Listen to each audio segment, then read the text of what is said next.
दोस्तों कैसी हैं आप लोग और कैसी चल रही है आपकी स्टडी? क्या आप भी उसी में से छात्र हो क्या जिसकी हिंदी की तैयारी नहीं हुई है? अरे भैया कहां थे तुम? आज की इस वीडियो में हम बात करने वाले हैं कि मात्र 10 दिन में हिंदी की तैयारी कैसे करें। ठीक है, देखिए मैं जानता हूं कि काफी ऐसे छात्र हैं जिनकी हिंदी की तैयारी नहीं हुई है और कुछ को हुई भी है तो वो आधी अधूरी हुई है। ठीक है, और जिनकी पूरी हो गई है भैया तुम तो शाबाशी के लायक हो। ठीक है, जिनकी पूरी नहीं हुई है और जो डर रहे हैं कि कहीं मैं हिंदी में फेल ना हो जाऊं, कहीं मेरा हिंदी में कम नंबर ना आ जाए, भैया घबराने की बात नहीं है। आज के वीडियो तुम देख लो, तुम्हारा हिंदी में 95 नहीं आ गया ना तो मैं अपना नाम बदल दूंगा।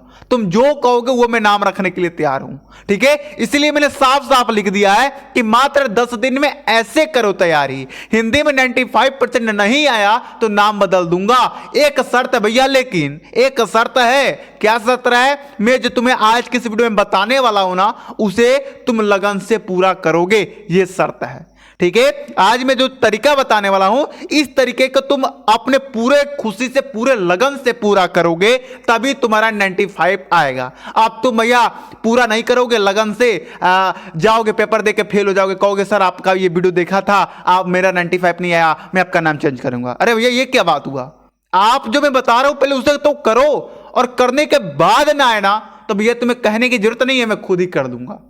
ठीक है, मैं जानता हूं कि 100% में 90% बच्चे इस काम को बस देखेंगे, फॉलो नहीं करेंगे। मैं जानता हूं, और इसीलिए तो अधिकांश बच्चों का नंबर अच्छा नहीं आता है। इसीलिए 10% बच्चे जो हैं वो 10% बच्चे देखेंगे और 2-3 दिन फॉलो करेंगे, उसके बाद छोड़ देंगे। 10% में कम से कम 5% बच्चे छोड़ देंगे बीच में ही, और 5% बच्चे फॉलो पूरा करेंगे और 5% बच्चों का 95% आएगा, ये मेरी गारंटी है। ठीक है, चलिए अब देख लो भैया, तुम 5% में शामिल हो या 10% में या 90% में शामिल हो, भैया तुम खुद ही को अपना जज कर लेना। ठीक है, चलिए अब 10 दिन है हमारे पास। याद रखना, मैं बहुत अलग तरीका बताने वाला हूं, ये देख के मत भाग जाना। मैं बहुत अलग तरीका बताने वाला हूं, पूरा यूट्यूब पर तुम्हें नहीं मिलेगा।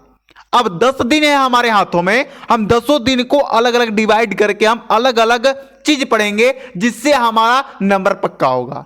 पहला दिन क्या पढ़ना है? मान जो तुम आज ये वीडियो देख रहे हो तो आज ही तुम पहला दिन मान लो और आज से ही 10 दिन में तुम तैयारी स्टार्ट करो। ठीक है, अब मान जो 22 तारीख को तुम्हारा पेपर है और तुम देख रहे हो 12 तारीख को, 13 तारीख को, 14 तारीख को, तो भैया तुम डबल कर लो, मतलब एक दिन में तुम 2 दिन का काम करो। ठीक है, जैसे मान जाओ कि तुम अगर 10 तारीख से पहले वीडियो देख रहे हो ये, तो भैया तुम इसी तरह चलो, पहले दिन ये करो, दूसरा दिन ये करो। लेकिन अगर तुम 10 तारीख के बाद ये वीडियो देख रहे हो ना तो भैया पहला दिन का भी काम करो और दूसरा दिन का भी काम एक ही दिन करो, क्योंकि समय नहीं रहेगा, 22 तारीख को पेपर है। ठीक है, और जो बच्चे 15 तारीख के बाद दे रहे हैं भैया, तुमसे हाथ जोड़ के निवेदन है भैया वीडियो से चले जाओ। नहीं होगा, कुछ अब नहीं होगा भैया। 15 तारीख के बाद तुम ये वीडियो देख रहे हो तो हाथ जोड़ के निवेदन है वीडियो से चले जाओ, कुछ नहीं होगा तुम्हारा, जो अभी तक कुछ नहीं पढ़े हो तो मैं ये खुल के बोल रहा हूं। ठीक है, चलिए पहला देखिए, व्यू कमाने वाली बात नहीं है भाई। अगर मान जो तुम 15 तारीख के बाद ये वीडियो देख रहे हो, तुम इसको फॉलो नहीं कर पाओगे, 95 नहीं आएगा तो तुम मुझको ही गाली दोगे, इसलिए मैं पहले ही बोल दिया हूं। ठीक है, पहला दिन हमें काम क्या करना है? पहला दिन है हमें सबसे पहले गद्यांश पढ़ना है जो कि 10 नंबर का पेपर में आता है। ठीक है, आपको लोग बताते हैं क्या? राष्ट्र का स्वरूप, अशोक का फूल, भाषा और आधुनिकता, कुछ लोग बोलते हैं निंदा रस। इन तीनों चैप्टर के आप इंपॉर्टेंट गद्यांश पढ़ लो, तुम्हारा 10 नंबर पक्का, ये बोलते हैं। अब बच्चे क्या करते हैं, क्वेश्चन बैंक उठाते हैं और इन तीनों चैप्टरों का इंपॉर्टेंट गद्यांश को देख देख कर रट्टा मार लेते हैं। ऐसा काम बिल्कुल भी नहीं करना है। ठीक है, ये बात सही है कि ये तीनों चैप्टर बहुत इंपॉर्टेंट है, यहीं से आपका एक गद्यांश फंस जाएगा। लेकिन जो आप रट्टा मार रहे हो ये तैयारी करने का सही तरीका नहीं है। आप तैयार करके जाओगे लेकिन पेपर में लिख के नहीं आ पाओगे, ये मेरी 100% गारंटी है। ठीक है, चलिए अब मैं बताता हूं गद्यांश को तैयार करने का सही तरीका क्या है। पहला दिन, मात्र एक ही दिन में हमारा गद्यांश कैसे तैयार होगा। आपको सुबह में उठना है, सुबह में की बात कर रहा हूं, उठते उठते इन तीनों चैप्टर को आपको पढ़ना है। बुक लेकर इन तीनों चैप्टर को पढ़ना है भैया, गद्यांश सॉल्व नहीं करना है, पढ़ना है। यूट्यूब पर सर्च कर लो राष्ट्र का स्वरूप फुल डिटेल्स चैप्टर, आ जाएगा आराम से, वो वीडियो देखकर तुम पढ़ लो। ये तीनों चैप्टर को पढ़ना है। भाषा और आधुनिकता का अगर तुमको हार्ड लगता है तो तुम उसकी जगह पर निंदा रस भी पढ़ सकते हो, ठीक है। चलिए, इन तीनों में से आपको तीनों चैप्टर पढ़ लेने हैं। उसके बाद इनसे जो इंपॉर्टेंट गद्यांश पूछे गए हैं ना, उसको बस सॉल्व कर लेना है, बस काम खत्म। एक दिन, पहला दिन में अगर तुम 3 घंटा भी दे दोगे ना तो एक गद्यांश खत्म। सोचो, एक दिन में 10 नंबर पक्का। और तुम इन तीनों चैप्टर को अगर पढ़ लोगे ना बढ़िया से, तो भैया इनका गद्यांश भी देखने की जरूरत नहीं है, ये मेरी 100% गारंटी है। क्लियर है? इस तरह तैयारी करो। चलिए, दूसरा दिन हम बात कर ले। पहला दिन हमने गद्यांश कंप्लीट कर लिया, अब दूसरा दिन हम पढ़ेंगे जीवन परिचय। साहित्य परिचय बोलो या जीवन परिचय बोलो, भाई बात एक ही है। जीवन परिचय, साहित्य परिचय दोनों लिखना होता है आपके पेपर में। कैसे लिखना है इसका वीडियो मैंने बना दिया है, आपने अगर नहीं देखा है तो जाके देख लीजिएगा, ठीक है। देखिए, हमें दूसरा दिन में 10 नंबर पक्का करना है, लेखक का 5 नंबर और कवि का जीवन का 5 नंबर। 10 नंबर हमें आज के दिन पक्का करना है। तुम्हें सुबह में उठना है, उठने के साथ ही आपको इन 5 जीवन परिचय को तैयार करना है।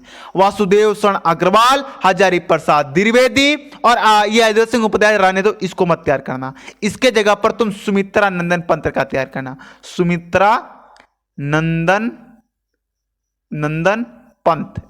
सुमित्रा नंदन पंत का तैयार करना, ठीक है। सुमित्रा नंदन पंत का तैयार करना, ये उतना इंपॉर्टेंट नहीं है। अयोध्या सिंह, पता नहीं मैं कैसे लिख दिया, लेकिन बता देता हूं। यह अयोध्या सिंह का मत याद करना, सुमित्रा नंदन पंत का तैयार करना। तो वासुदेव शरण अग्रवाल, हजारी प्रसाद द्विवेदी, सुमित्रा नंदन पंत का, महादेवी वर्मा का और जयशंकर प्रसाद का। मात्र ये 5 जीवन परिचय आपको दूसरा दिन क्या करना है, लिख कर याद कर लेना है। काम खत्म। ये 10 नंबर पे तुम्हारा दूसरा दिन ही खत्म हो जाएगा, ठीक है। अब तुमको कैसे करना है वो भैया तुम जानो, हम ये नहीं जानेंगे कि तुम सर 5 जीवन परिचय कैसे तैयार होगा। काहे नहीं होगा? सुबह में उठ के 2 कर लो, ठीक है। दोपहर में 2 कर लो, रात को सोते समय 1 कर लो, हो गया, ठीक है। चलिए, अब हम बात करेंगे तीसरा दिन। तीसरा दिन हम पढ़ेंगे पद्यांश। हमारा 20 नंबर पहले से पक्का है, याद रखना, ठीक है। तीसरा दिन हम पढ़ेंगे पद्यांश। अब पद्यांश में वही काम करना है, आपको इंपॉर्टेंट पद्यांश देखने की जरूरत नहीं है। आप पवन दूती का चैप्टर पढ़ लो, कि कई का अनुताप पढ़ लो, श्राद्धा, मनु और गीत, ये 4 चैप्टर हैं। इन चारों चैप्टर को पहले तुम बढ़िया से पढ़ लो, अपने से मत पढ़ना, अपने से तुम नहीं पढ़ पाओगे। तुम्हें यूट्यूब पर सर्च करना है पवन दूती का हिंदी में अनुवाद, ऐसे फुल चैप्टर तुम्हारा आ जाएगा, वो देखकर पढ़ लो, ठीक है। किसी का जो चैनल पर तुम्हें अच्छा लगता है, जिससे तुम्हें ये पढ़ने में मजा आएगा, उससे पढ़ लेना, ठीक है। इस तरह पढ़ लेना, ठीक है। और यहां से जब इन्हें पढ़ लोगे तो समझो कि तुम्हारा 10 नंबर एकदम बिल्कुल पक्का है। और अगर तुम सोच रहे हो कि सर हमने पढ़ लिया है लेकिन हमारा कहीं कहीं लग रहा है कि हमारा ये 10 नंबर नहीं पक्का है, तुम इससे रिलेटेड पद्यांश को भी देख के सॉल्व कर लेना। तीसरे दिन काम खत्म। चौथा दिन हम आ जाते हैं। अब हम चौथा दिन हम क्या करेंगे, मान जब चौथा दिन है तो आज आपको सुबह में उठते उठते कहानी और खंड काव्य पढ़ना है, ठीक है। स्क्रीनशॉट लेते रहना, फ्लो चार्ट बना के अपने आगे चिपका लेना दीवार पे, ठीक है। कहानी में तुम्हें बहादुर और पंचलाइट कहानी, ये दोनों लिखकर याद कर लेना है। मैंने दोनों करा भी दिया है। चौथा दिन ये दोनों करना है और खंड काव्य भी चौथा दिन ही पूरा करना है, ठीक है। थोड़ा ज्यादा मेहनत करना पड़ेगा भैया, अगर 10 दिन में 90% 95% लाना चाहते हो तो। अब देखो, खंड काव्य तुम जिले के अनुसार करोगे। कुछ बच्चे कहते सर हमारे खंड काव्य में क्वेश्चन ज्यादा है, हम कौन कौन सा क्वेश्चन करें। तो ज्यादा नहीं, आपको खंड काव्य का सारांश वाला क्वेश्चन कर लेना है। देखिए उसमें क्वेश्चन होगा कि खंड काव्य का अपने शब्दों में सारांश लिखिए, तो वो कर लीजिएगा। और आपके खंड काव्य का जो प्रमुख पात्र है उसका चरित्र चित्रण कर लीजिएगा, ठीक है। जैसे मैं एग्जांपल में बता दूं, सत्य की जीत में द्रौपदी का प्रमुख पात्र है वो, ठीक है, वहां का प्रमुख नायिका है, तो उनका चरित्र चित्रण पूछता है तो वो याद कर लीजिए। आप अपने जिले के अपने खंड काव्य के अनुसार कर लीजिएगा। 5वां दिन बात कर ले, याद रखिएगा 30-40, हमारा यहाँ टोटल 40 नंबर पक्का हो गया चौथा दिन, ठीक है। चौथा दिन। अब है 5वां दिन बहुत खास, क्योंकि आज हम पक्का करने वाले 21 नंबर। सोच लो, हिंदी व्याकरण आपको कंप्लीट करना है, जिसमें आपको मुहावरा 2 नंबर का आता है, शब्द युग्म, अनेकार्थी शब्द, अनेक शब्दों के लिए एक शब्द, और शुद्ध वाक्य, अपकटित गद्यांश, रस, छंद तथा अलंकार, इनको आपको पढ़ना है। अब आप कहोगे सर ये एक दिन में तैयार हो जाएंगे क्या? बिल्कुल हो जाएंगे। और अगर क्वेश्चन बैंक से करोगे तो बिल्कुल नहीं होंगे, अगर तुम हमारे वीडियो से करोगे तो हो जाएंगे। मैंने हिंदी व्याकरण के एक वीडियो बना दिया है जिसमें पूरा हिंदी व्याकरण मैंने एक ही बारे में समाप्त करा दिया है, तो वो वीडियो आप जाके देख सकते हैं, उसका लिंक मैं दे दूंगा। और उस वीडियो में जो भी मैंने बताया है उसे कॉपी में लिखकर तुम 5वां दिन उसको याद कर लेना। ये सारा टॉपिक मैंने एक ही में पढ़ाया है, सारा का सारा। तुम्हारा काम खत्म, 21 नंबर तुम्हारा पक्का। ठीक है, चलिए अब हम छठा दिन आएंगे।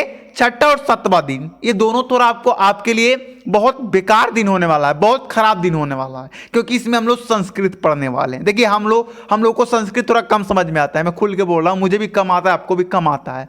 ठीक है, तो आपको संस्कृत गद्यांश और संस्कृत पद्यांश कहां से कंप्लीट करना, कैसे करना, वो मैं आपको बता देता हूं। छठा दिन और 7वां दिन आते आते, आज से छठा दिन 7वां दिन में गिन रहा हूं, उस टाइम में ये वीडियो अपलोड कर दूंगा इंपॉर्टेंट संस्कृत गद्यांश का और इंपॉर्टेंट संस्कृत पद्यांश का, बस वो आपको देख लेना है। उसके बाद आपका ये 14 नंबर काम खत्म। ठीक है, चलिए 8वां दिन हम बढ़ेंगे। 7वां दिन थोड़ा आपको कम मेहनत करना पड़ेगा, छठा दिन और 7वां दिन, क्योंकि मेरा छोटा छोटा वीडियो रहता है, आपको मालूम ही है। ठीक है, 8वां दिन हम बात कर लें तो 8वां दिन में पत्र लेखन का काम करना है, हमें पत्र सीखना है कैसे लिखा जाता है। 6 नंबर का आपको मात्र 2 पत्र ही तैयार करने हैं, और एक दिन में 2 पत्र नहीं तैयार करोगे तो क्या तैयार करोगे? ठीक है, तो इसके ऊपर मैंने वीडियो बना दिया है, आप वो वीडियो जाकर देख लीजिए, उसमें कौन कौन से पत्र तैयार करने, पेपर में कैसे लिख के आने, ये सब पर बना दिया है मैंने, आप वहां पर जाके देख सकते हैं। यदि आपको कोई भी चीज का वीडियो चाहिए, आपको लिंक नहीं मिल रहा है, तो आप सर्च कीजिए, उस टॉपिक को लिख दीजिए और लास्ट में बाई देवा सर क्लासेज, ये पूरा नाम लगाइएगा, ये पूरा नाम देवा सर क्लासेज पूरा। कुछ बच्चे देवा सर ही लिखते हैं तो नहीं आ पाता है, क्योंकि भैया देवा सर के नाम से बहुत सारे चैनल हैं, तो आपको देवा सर पूरा क्लासेज यहां पर लिखना है। ठीक है, उसके बाद आ जाएगा। ठीक है, 9वां दिन हमें करना है निबंध, और निबंध हमें 9 नंबर दे के जाएगा। पूरा दिन आपको निबंध ही पढ़ना, 9वां दिन है। इंपॉर्टेंट 5-6 निबंध लिख लीजिएगा और उनको अपने से लिखने की कोशिश बार बार कीजिएगा। नहीं आएगा तो क्वेश्चन बैंक में देखिएगा, हाँ ऐसे है, फिर उसको बंद करके फिर अपने से लिखिएगा। ऐसे आपको प्रैक्टिस करना है। निबंध तुम याद करके नहीं जा पाओगे, रट के नहीं जा पाओगे, अपना प्रैक्टिस करके ही जाना पड़ेगा। ठीक है, 10वां दिन बात कर ले। 10वां दिन तुम्हें एमसीक्यू करना है, जो आपके पेपर में 10 नंबर के आते हैं। 5 नंबर गद्य से आते हैं और 5 नंबर आपके यहां से पद से आते हैं। तो इसके ऊपर मैं 10वां दिन आते आते एक लंबा वीडियो बनाने वाला हूं, जिसके अंदर कम से कम 2 से 2.5 घंटा का वो वीडियो होगा। उसमें मैं 300 क्वेश्चन गद्य का, 300 क्वेश्चन पद का, टोटल 600 क्वेश्चन बताने वाला हूं। ये टेंशन मत लो कि सर 600 कैसे याद होगा, हम उस वीडियो में ही याद करा देंगे। ठीक है, ये 600 क्वेश्चन आपको कंप्लीट करके अपने पेपर में जाने हैं। तो अगर इस तरह आप तैयारी करोगे और इस तरह आप मेरे कहे हुए मुताबिक आप कार्य करोगे तो 95 क्या भाई, तुम 100 में 100 नंबर भी ला सकते हो। ठीक है, थोड़ी राइटिंग आपकी सही होनी चाहिए।